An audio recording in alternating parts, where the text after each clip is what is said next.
as best to know my boundaries, and I know when to say no and back off. And I have had to do that over the last couple of weeks, but I am feeling better, and I'm so excited to have our guest on today. I have Miss Megan Washington, and she is the current Miss Florida, and she had Miss Florida Global Continental, and she has just an amazing platform. And with it being Women History Month, I thought this is a great opportunity to have Megan on here and talk about her platform. So, welcome, Megan. Thank you so much for being on the show this morning. Yeah, thank you so much for inviting me. I'm so excited to chat with you today, too. Well, tell us a little bit about your platform. It's Go Red, correct? Yes. So at the age of 21, I was diagnosed with a rare congenital heart defect called Wolff Parkinson White syndrome. And prior to that, I had absolutely no idea that what I was experiencing was abnormal. Because you grow up thinking, wow, my face is red. That's normal for me. Oh, I can't breathe. That's normal for me. So there were always little signs that there was something wrong, but to me, that was my normal. And at the time when I was 21, I was training to be a professional wrestler. And the owner of the school, I blacked out at practice, and he's like, just go to the emergency room. He's like, do me a favor, just go. Because I was like, I'm fine. I'm okay. It was probably an asthma attack. I'm 21. I'm brushing it off. There's nothing serious. And come to find out, it was something extremely serious that a lot of people can die from. So, by God's saving grace, I'm here, and I've got that second chance that luckily for me, they found the extra electrical pathway in my heart. And so since 21, I've really been just sharing my story with people because a lot of individuals think that this is not something that can happen to you when you're young, but it can. And hi, I'm Megan. It happened to me. So I think that's just the most important thing, is just to let people know those younger faces are just as at risk as somebody who is older in their 60s or 70s.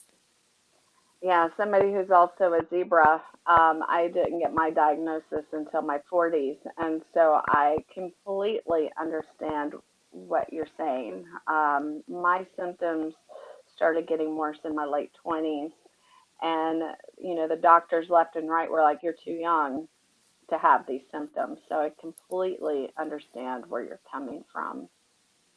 Well, yeah, and that's just a huge thing too, is like the medical gaslighting that goes on is you're fine, you're probably just stressed. And what I've learned, and I'm sure what you learned, is that you just have to be your own biggest advocate and say, no, what I'm feeling deserves to be tested, and please look into this or find a second opinion. You're absolutely right. It's funny that you said it. I actually just did a TikTok on medical gaslighting right before coming on here. Um, let's explain that a little bit, because not all of our audience has experienced that, or maybe they have experienced and really don't even know, what does that mean? What does medical gaslighting mean? Oh, I think you're frozen on my end. I don't know if you can hear me. Yes, I can. Yeah. You're not Okay, sorry. frozen. So the question was medical gaslighting. Not everybody knows that terminology, especially if they've not gone through it, or they may have gone through it and not realize it. So, can you explain to people, what does medical gaslighting mean?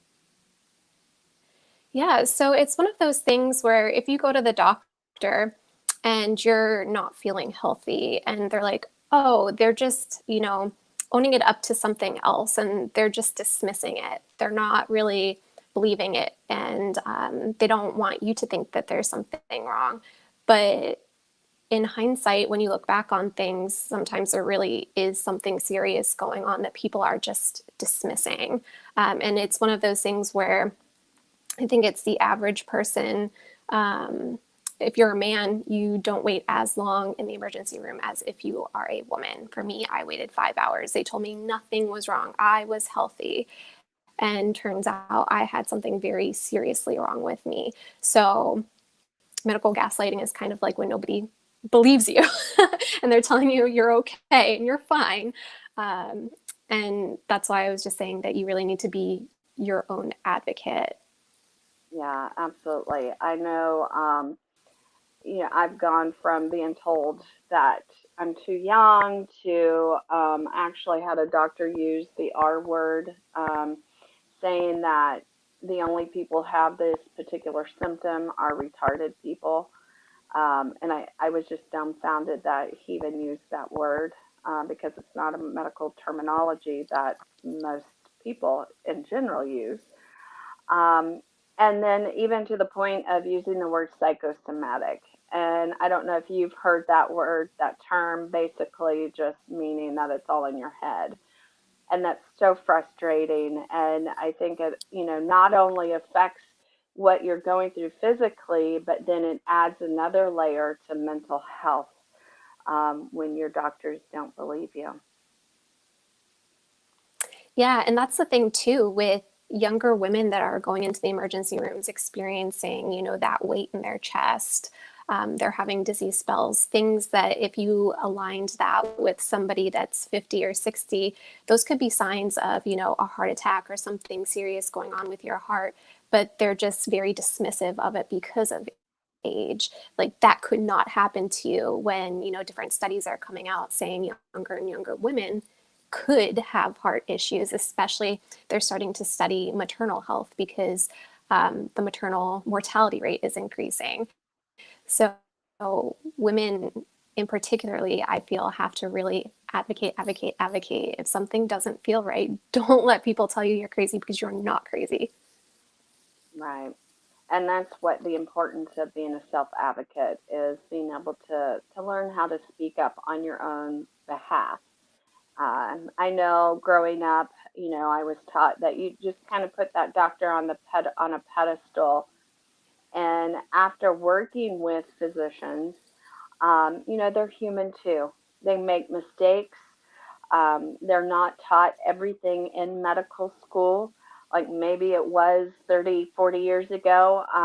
So just that realization that they're human. And so it's important that you have your own voice heard, because nobody knows you any better than yourself. Yeah, I 100% agree with you on that. I think for me, after my experience, I had a distrust in doctors because I was like, how could people not have found this? Because throughout my life, and when I was younger, very early on, they thought I had a heart murmur. And then they're like, oh, it went away. And something I learned about WPW is it's not always active. And so, therefore, they can only find it when it's active. So, it had likely been active when I was younger, but nobody ever suggested that I get an ECG, which is something that can absolutely save somebody's life. Right. Uh, what, besides this experience, and it just kind of makes sense that you would pair it with the Go Red campaign. Tell us little bit more about what you're doing specifically with that campaign. Yeah, so right now I am actually a Woman of Impact nominee, and from February 2nd through April 7th, we are fundraising. It's a fundraising sprint for Go Red for Women. And currently, I have personally raised $2,609 or something like that. And that's all from individual, people like you, which thank you so much. And that's not corporate sponsors. Those are people who truly just care about improving women's heart health and giving others the opportunity to keep their heart beating longer and to live a fulfilling life. And so that's what I've been concentrating on for the past couple of weeks is that fundraising sprint. And it's throughout the entire country. So there are women who have experienced like sudden coronary artery dissection that are also taking part in this, or women that just truly believe in living a healthy lifestyle.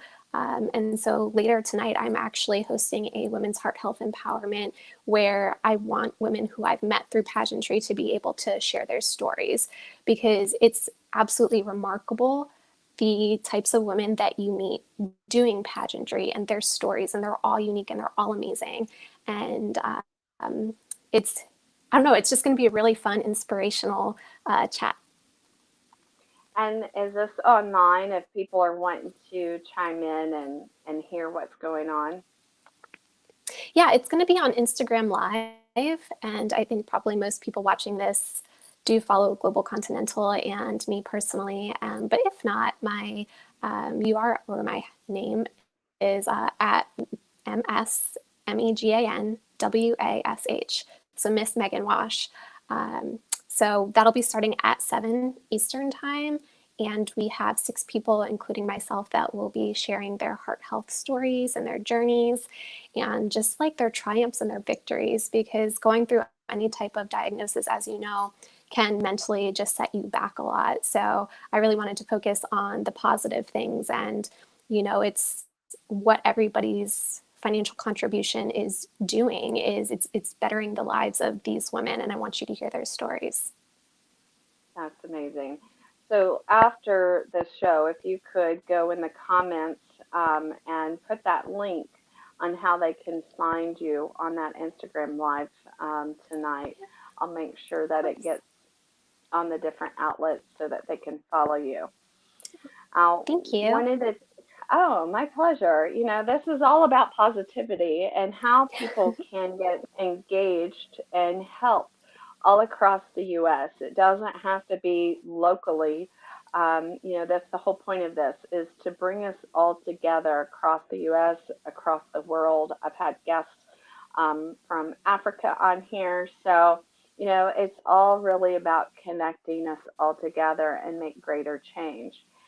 And I noticed one of the things that you're doing is you've got a map, and you are coloring each state red with the Go Red mindset. And you have a goal that you're trying to set and try to make all of the states represented, and you don't have much more left to go to meet that goal. From what I saw, I think you had like 200 and something left. Is that correct, or 300? Tell us more about that and Oh, how people so can yeah, definitely. how they Sorry, you keep can freezing on help us my out. end. Yeah, I don't know. um, I'm in rural Iowa. You just never know. we're just gonna roll with it. Yes. uh, So with the map specifically, I really have some of those larger states left, like Alaska and California, Washington State, and Oregon, and really out west. I've had just so many people from obviously from Florida. I have a lot of family in New Jersey, so there's a lot of repetition in the donors, which is okay. But I just thought it would be really cool to do something that could be a visual representation of people just across the country making those contributions. So I set my personal goal initially at $1,000 because I have never done fundraising before. So I was like, oh my gosh, like asking people for money is going to be really hard. But then I tried to remove my personal feelings out of that because it's not for me. I was like, I really want to make the biggest impact and contribution that I can for women's heart health. And so that means, putting myself in a situation that started as very uncomfortable. And everyone has just been so receptive to it because I think they truly understand not only how much it means to me, but the impact that those dollars have. Because I think specifically for myself, when I was born, had I been told that I had that congenital heart defect, I likely would have had open heart surgery. So the donations that people have make such a significant impact in people's lives, including mine, because I had radiofrequency ablation where I have 4 holes in my legs where they went up my arteries to my heart. So I don't have that scar down the front of my chest, which significantly improved my life, my quality of life. I think that made my healing a little bit easier too, because I didn't have to look in the mirror and see that large, scar running from my throat down. So just people being able to donate has been amazing. I have shattered that initial $1,000 goal. And so now I'm starting to approach $3,000. And like I said, that's not even with corporate sponsors, that's just people who individually and collectively are trying to make a difference. So $5,000 is what I'm shooting for now, and we are just more than halfway through the campaign. So I'm almost at $3,000. I'm more than halfway through. So that's why I was like, man, let's see if we can get to that $3,000 mark this weekend. Sure. And I think I've gotten about $100 just over the course of the weekend too to help get me closer to that. So I'm just so appreciative of everything that everybody has been contributing to that and helping to paint the United States red. That's amazing. And again, that would be Thank you. another link if you can share in our comments so that people know how to go and support this campaign and get their state on your map. Yeah, and if your state is already red, if you have a favorite vacation spot, like I know Trina's like, well, I live in Iowa, but my favorite place to go is Georgia. Like, listen, we will paint whatever state you want red because it's really just what you're doing that matters. Exactly.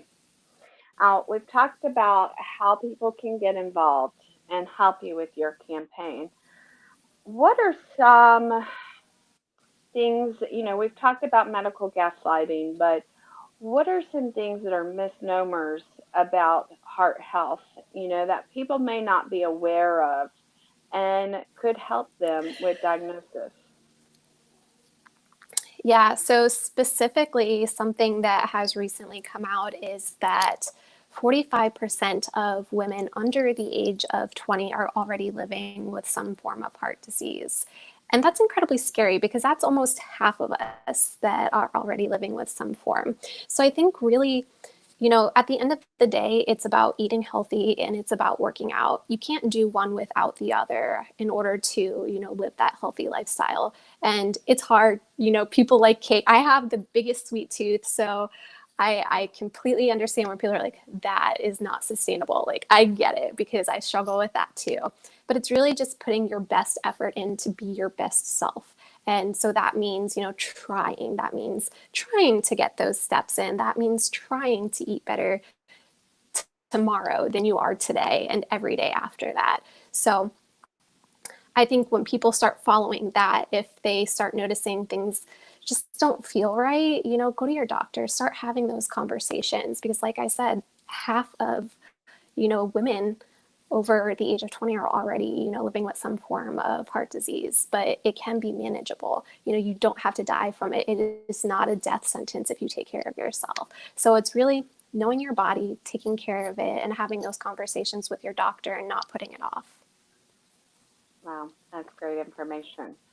Do you have any tips for the viewers on, you know, either preparing to go speak with your doctor or any tips on healthy lifestyles that maybe you've done and have found successful for you?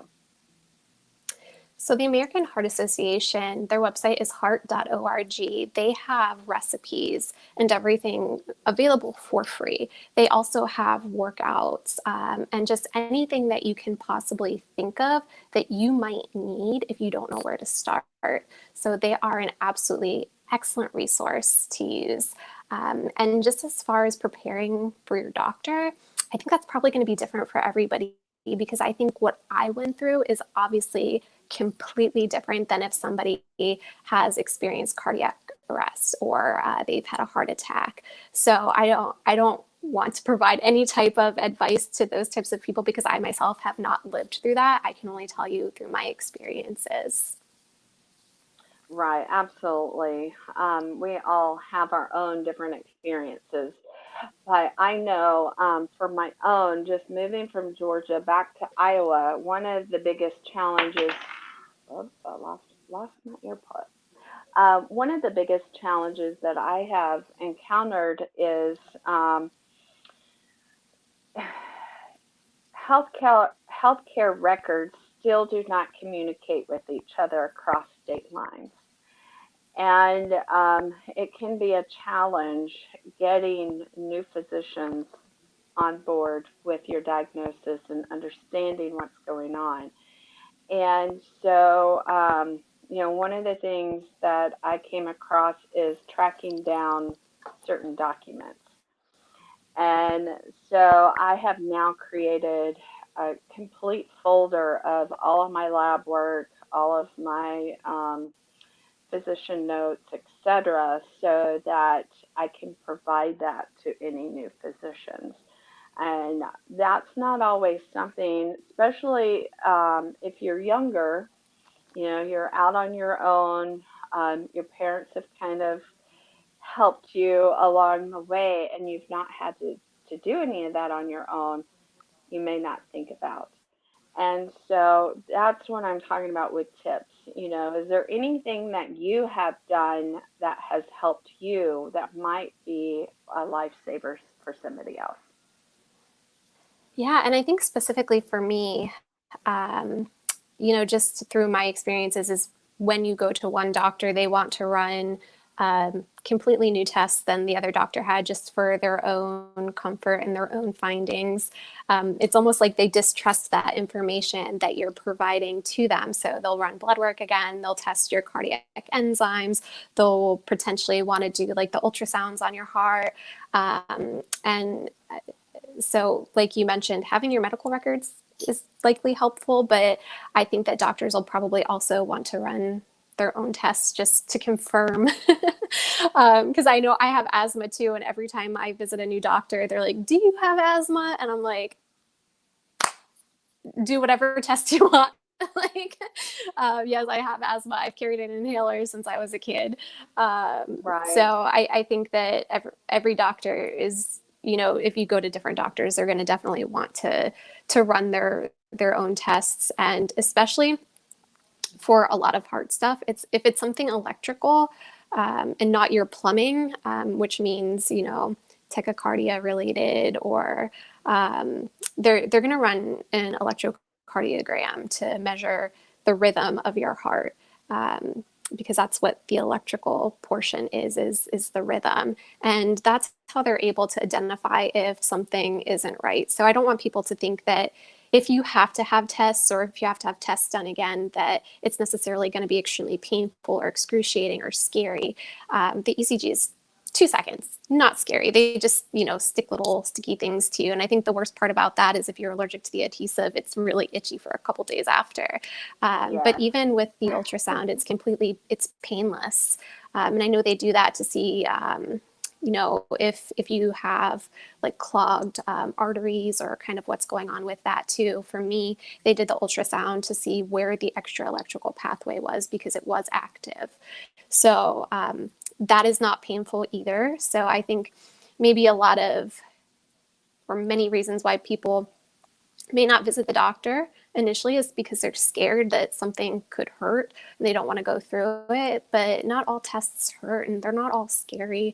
And if you just open up that conversation and tell your doctor that you're a little bit worried about that, they can definitely ease your fears. And certainly Google. I know Google is like the worst thing to probably use too, because it always tells you that you're dying.